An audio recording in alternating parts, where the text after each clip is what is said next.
Sebelumnya, saya masih akan membahas salah satu film Om Stephen Chow yang cukup terkenal di masanya. The Unmatchable Match adalah film kolaborasi Stephen Chow dengan aktor kawakan Hong Kong yang bernama Michael Wai Mansion. Film bergenre action crime ini dirilis di tahun 90 silam. Dan seperti film Stephen Chow lainnya, pasti ada selipan komedi yang tak terduga. Nah, penasaran dengan filmnya?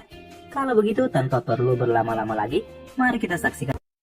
Film dimulai dengan memperlihatkan sekotak berlian yang akan dipindahkan ke tempat lain dengan pengawalan ketat dari polisi. Namun diam-diam, di dekat mereka, sekelompok gangster yang dipimpin oleh pria bernama Guts juga mengintainya.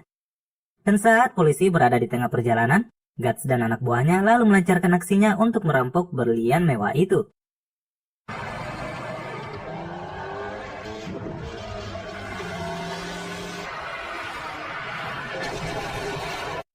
Setelah berhasil mengalahkan pengawal mobil berisi berlian, Guts dan anak buahnya lalu membawa mobil pengangkut ke sebuah tempat yang sepi. Di situ, Guts lalu turun dan mengancam sopir mobil untuk turun.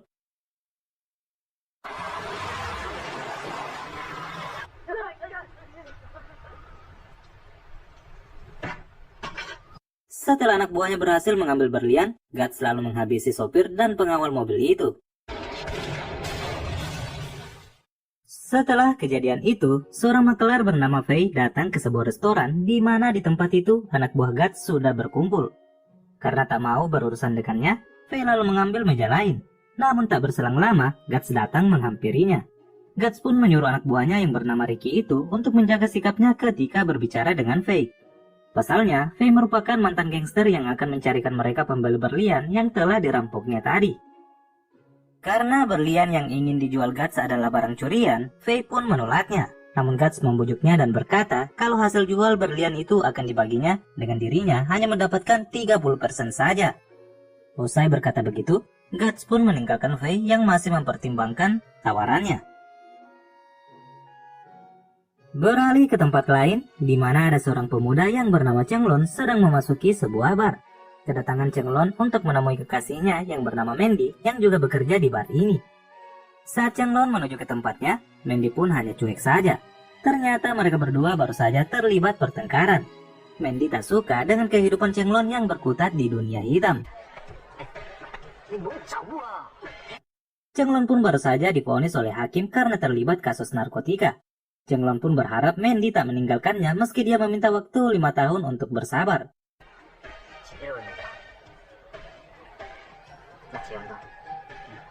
Tidak lama setelahnya, dua anggota polisi lalu datang dan menangkap Cheng Lun.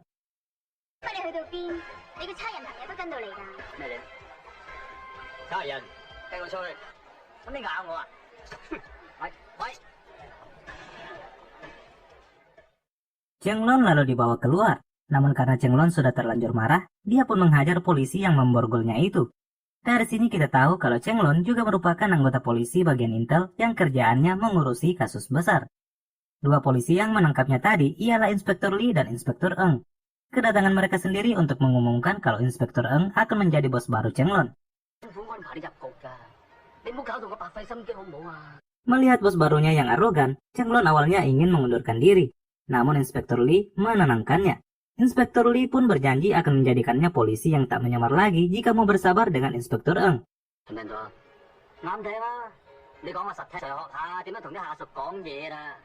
Cheng Lun pun akhirnya luluh, dan setelah borgolnya dilepas, Inspektur Lee lalu menyuruh Cheng Lun untuk mengusut perampokan berlian yang dilakukan oleh Guts. Setelah urusan mereka selesai, Cheng Lun lalu berniat menemui Mandy kembali. Namun Mandy sudah pergi dan tak ada di bar itu lagi. Di scene selanjutnya, Guts dan Ricky terlihat sedang menunggu Fei di sebuah gudang kontainer untuk menjual berlian curiannya tadi. Tidak lama kemudian, Fei pun datang dengan membawa seorang penadah untuk membeli berlian senilai 50 juta dolar itu. Fei lalu mengambil berlian itu dan menyerahkannya ke si pembeli yang bernama Donald untuk diteliti. Setelah memastikan keasliannya, Donald pun menawar harganya untuk diturunkan. Donald berkata kalau berlian curian pastinya nantinya akan sulit dijual di pasaran. Namun Guts menolaknya. Fei pun pada akhirnya turun tangan untuk melakukan penawaran hingga akhirnya Guts pun setuju. Donald lalu menghubungi anak buahnya untuk membawakan uang berlian itu. Melihat hal ini, Guts pun marah dan curiga Donald telah memanggil polisi. Ternyata yang datang adalah Tony, bos dari Donald. Meski marah, Tony tetap menyerahkan uang berlian itu pada Guts.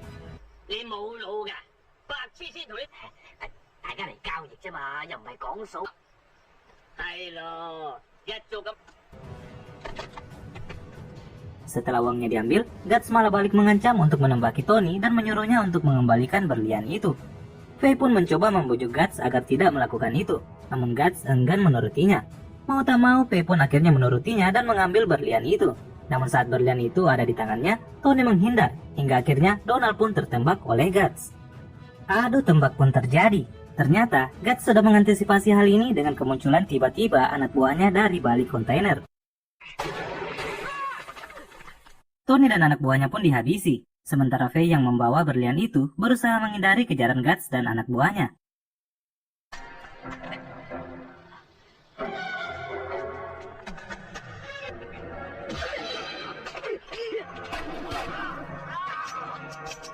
Usai membuat anak buah Guts linglung, Faye pun berhasil kabur setelah mendapati mobil kosong yang terparkir di dekatnya. Keesokan harinya, Faye pun mendatangi Seven, pemilik transportasi kapal ke Cina. Faye berniat memesan kapal Seven yang berangkat jam 7 malam. Namun tiba-tiba polisi datang dan hendak menangkapnya. Walhasil Faye pun berusaha sembunyi karena tak ingin berurusan dengan hukum.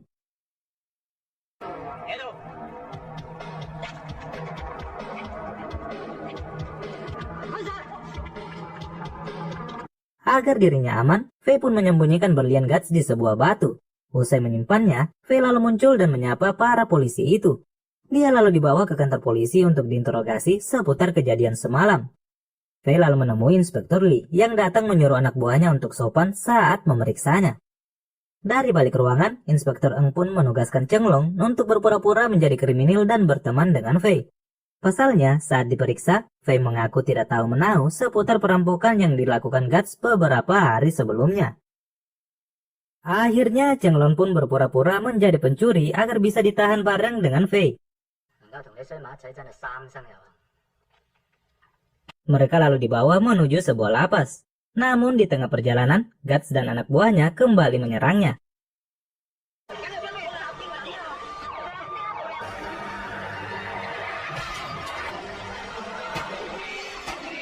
Polisi yang membawa mereka pun tertembak, hingga akhirnya mereka menabrak palang jalan dan menuju ke sebuah jurang. Untung saja Cheng Long dan Faye mampu lolos dari hadangan maut ini.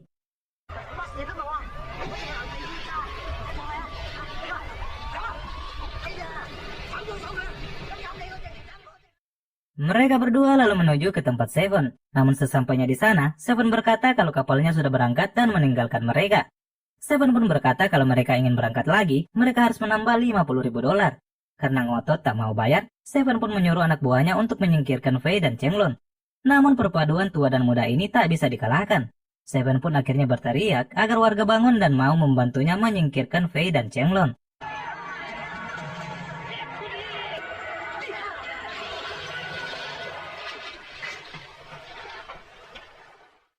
Setelah berhasil kabur dengan melompat ke laut, Cheng Long dan Faye lalu menuju rumah rekannya yang bernama Ching untuk bersembunyi.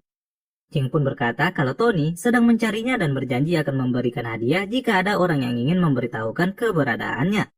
Untung saja Ching berjanji kalau dia tidak akan memberitahukan keberadaan Faye ke Tony karena tidak tergiur dengan uang. Setelah itu, Faye lalu mengusir Cheng Long karena sedari awal dia memang tidak ingin Cheng Long mengikutinya.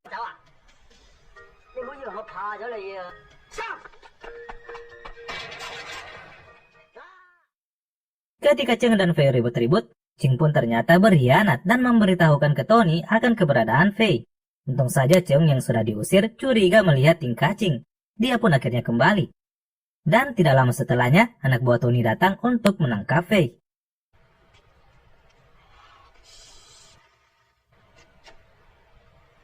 Faye pun akhirnya ditangkap oleh mereka. Faye lalu bilang kalau dia sama sekali tak mengetahui berlian itu. Namun anak buah Tony tak peduli dan berkata karena Faye yang jadi penghubung maka tanggung jawab berlian itu jadi miliknya.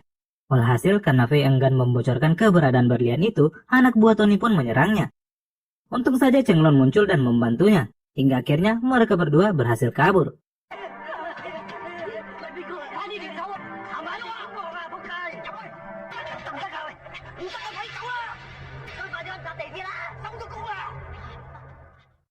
Fei bersama Cheng Lon lalu menuju rumah gurunya untuk meminjam uang. Tujuannya agar dia bisa pergi dari kota ini secepatnya. Namun si guru juga tak memiliki uang. Dia pun menyarankan Fei untuk membantunya menagih hutang jika ingin mendapatkan uang. Setelah mereka pulang, Guts bersama anak buahnya tiba-tiba muncul di hadapan mereka. Walhasil, kejar-kejaran pun kembali terjadi.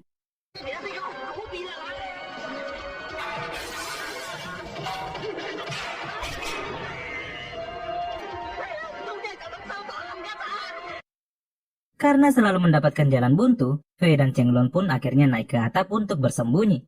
Tapi malangnya mereka, karena ternyata di atas atap, sebuah transaksi narkoba sedang terjadi. Fei pun memanfaatkan momen ini agar Guts dan kelompok gangster narkoba itu saling adu tembak. Mereka pun berhasil lolos setelah melompat dari atas atap, dan Guts menghentikan kejarannya setelah mendengar sirine polisi menuju mereka. Fei dan Cheng Lon yang merasa belum aman terpaksa harus terus berlari demi menghindari kejaran polisi. Mereka pun memasuki sebuah pasar, namun tak berselang lama, polisi menemukan mereka. Untung saja polisi menemui mereka bukan untuk menangkapnya, melainkan menawari Cheng Lon apakah ingin masuk polisi ataukah tidak. Fei pun tersenyum mendengarnya dan berkata kalau dia akan berpikir-pikir dulu.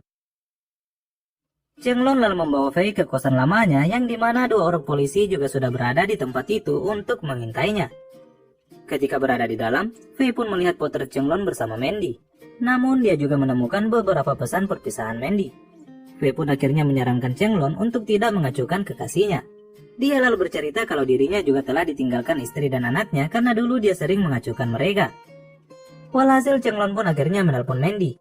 Namun bukannya mendapat jawaban Mandy, yang mengangkat teleponnya adalah pria yang mengaku sebagai suami Mandy. Ternyata yang mengangkat telepon Cheng adalah sepupu Mandy. Karena tak ingin Mandy tahu kalau Cheng menelponnya, sepupunya itu pun berbohong. Sepupu yang bernama Albert ini lalu mengajak Mandy untuk menikah sungguhan agar aman tinggal di Kanada. Namun Mandy menolaknya dan berkata kalau dia tidak ingin ke Kanada sama sekali.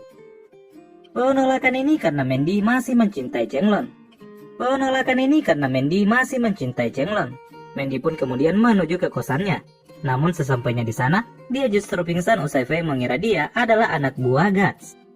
Setelah sadar, Mandy kembali terkejut karena melihat Fei yang penuh tato ada di depannya.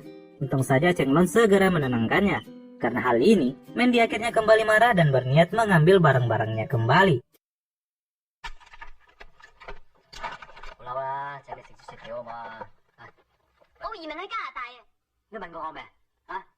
Namun Cheng Lon akhirnya sadar dan enggan membiarkan Mandy pergi setelah dia diceramahi oleh wanita ini. Fei yang mendengar ceramah Mandy ini akhirnya malah kepikiran istrinya. Dan dalam keadaan melamun, dia lalu menahan Mandy pergi karena mengira itu adalah istrinya. Terkejut dengan sikap Fei seperti ini, Mandy pun akhirnya ilfil dan akhirnya benar-benar pergi dari tempat itu. Keesokan harinya, Cheng Lon berencana menyerahkan Fei kepada polisi. Namun dua polisi yang berjaga-jaga di depan kosannya sejak kemarin malah bermain kejar-kejaran.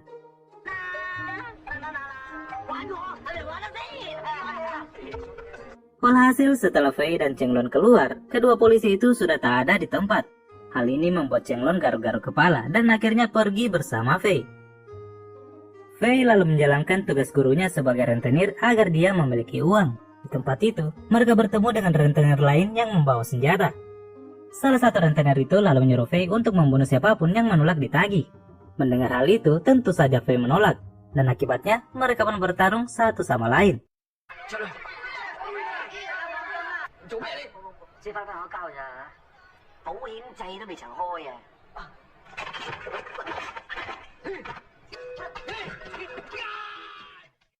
Karena tak tega menagih, Fei lalu mengajak Cheng Lon untuk meminjam uang ke mantan istrinya yang kini sudah menikah lagi. Setelah tiba, Fei melihat kehidupan istrinya yang sudah sejahtera setelah menikah kembali dengan dokter. Saat hendak pulang, Fei tiba-tiba melihat anaknya yang kini sudah besar. Sang anak pun sempat memanggilnya. Namun ibunya melarang anaknya untuk memanggil Fei dengan sebutan ayah.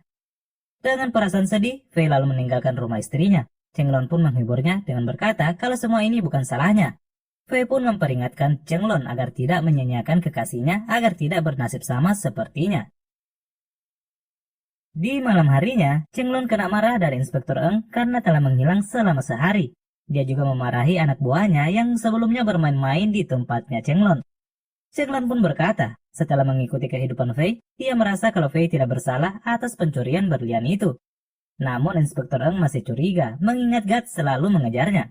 Walhasil, Chenglong pun memberitahukan Inspektur kalau Fei akan melarikan diri esok malam di pelabuhan. Keesokan harinya, Ricky datang memberitahukan Guts kalau dia sudah mengetahui keberadaan Fei. Dia lalu menyebut kalau Fei akan berencana kabur lewat jalur laut tengah malam nanti. Guts pun berencana menyergapnya. Sementara itu, Fei yang sudah menganggap Chenglong saudaranya lalu pergi meninjau lokasi kapalnya yang akan berangkat di malam harinya.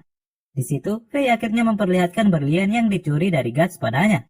Fei pun memberikan sebiji berlian pada Chenglong. Dia lalu menyuruh Cheng menjual berlian itu dan melarangnya untuk masuk ke dunia gangster.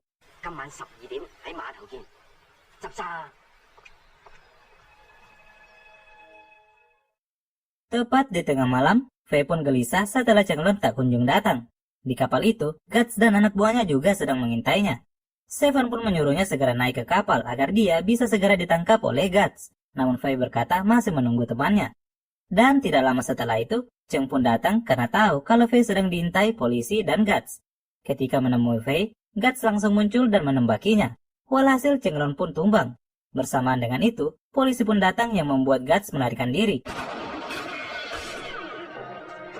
Hal yang sama juga dilakukan Fei yang kabur membawa Chenglong.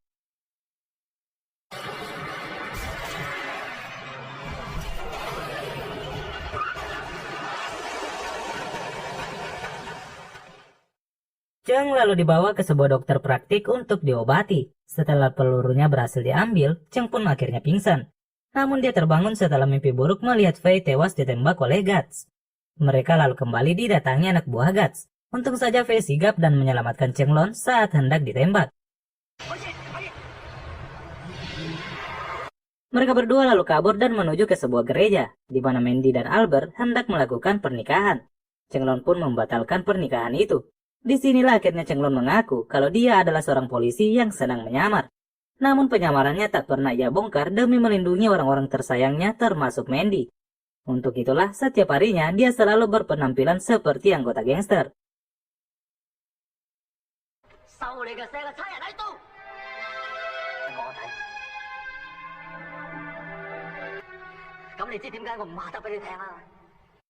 Ketika mengetahui Chenglong adalah polisi, Mandy pun akhirnya memilih membatalkan pernikahannya. Sementara Fei yang menyadari hal itu lalu menampar Cheng, dan jika bukan karena dia menganggap saudara, Cheng pun pasti akan dihabisinya. Tidak lama setelahnya, Guts dan anak buahnya pun datang untuk menangkap Fei. Fei pun langsung kabur. Chenglong juga mengejarnya, namun parahnya karena si Mandy juga mengikutinya. Mereka pun berakhir di sebuah bangunan kosong. Fei pun bersembunyi, namun akhirnya dia ketahuan. Cheng juga memasuki bangunan itu untuk menyelamatkan Fei. Tapi di luar, Mandy akhirnya ditawan oleh Ricky.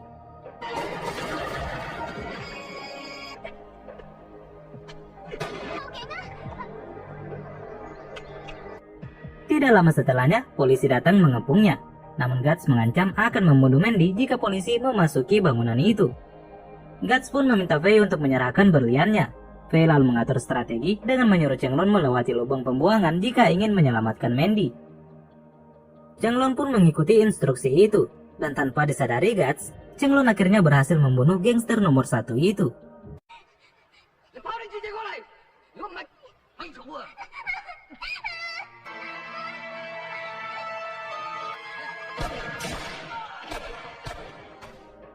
Walhasil Mandy pun selamat. Sementara itu, polisi yang mendengar suara tembakan lalu masuk ke bangunan itu. Chenglong pun menyarankan Fei untuk kabur lewat lubang agar polisi tidak menangkapnya. Dan rencana ini pun berhasil.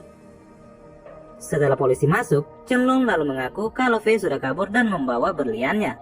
Inspektur Eng sempat marah dan menuduh Chenglong telah bekerja sama dengan Fei. Namun Chenglong balik menghajarnya. Film pun berakhir setelah Inspektur Lee berpura-pura tidak melihat insiden itu.